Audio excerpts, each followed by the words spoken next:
ছোট গল্প হালি শহর।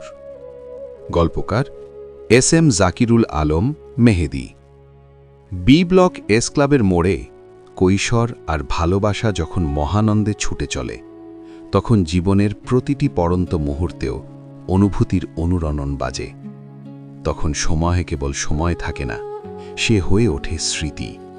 আর সেই স্মৃতির সবচেয়ে উজ্জ্বল, সবচেয়ে মায়াবী ঠিকানা ছিল হালি শহরের বি ব্লকের এস ক্লাব মোড়। আমাদের কাছে এস ক্লাব মোড় মানে ছিল ঠিক ঢাকা বিশ্ববিদ্যালয়ের টিএসসি। কেউ বুঝত না, কিন্তু আমরা জানতাম এটা শুধু একটা মোড় নয়, এটা আমাদের স্বপ্নের সংসদ, আমাদের যৌবনের চায়ের দোকান, আমাদের নিঃশব্দ প্রেমের সাক্ষী। বিকেলের রোদ হেলে পড়লেই এখানে ভিড় জমত।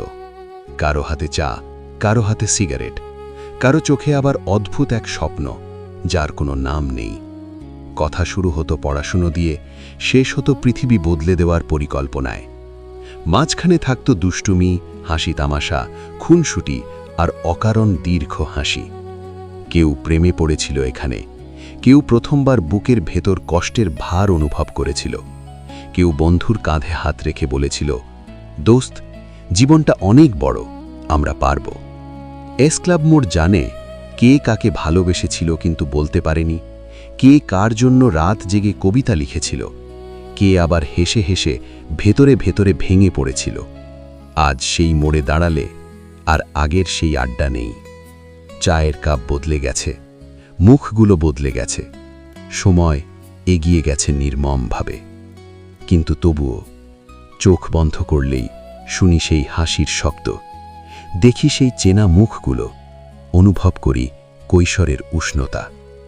এস ক্লাব মোড় আমাদের শিখিয়েছে, জীবন শুধু সফলতার গল্প নয়, জীবন আসলে স্মৃতির এক দীর্ঘ মিছিল। আর সেই মিছিলে হালি শহরের এস ক্লাব মোড় আজও সবার আগে হেঁটে চলে, নিঃশব্দে, করুণভাবে, গভীর মমতায়। কিছু জায়গা মানচিত্রে ছোট, কিন্তু হৃদয়ে তারা বিশাল। হালি শহরের এস ক্লাব মোড় তেমনই এক জায়গা, যেখানে আজও আমাদের কৈশোর বসে আছে, হাসছে, কাঁদছে আর অপেক্ষা করছে।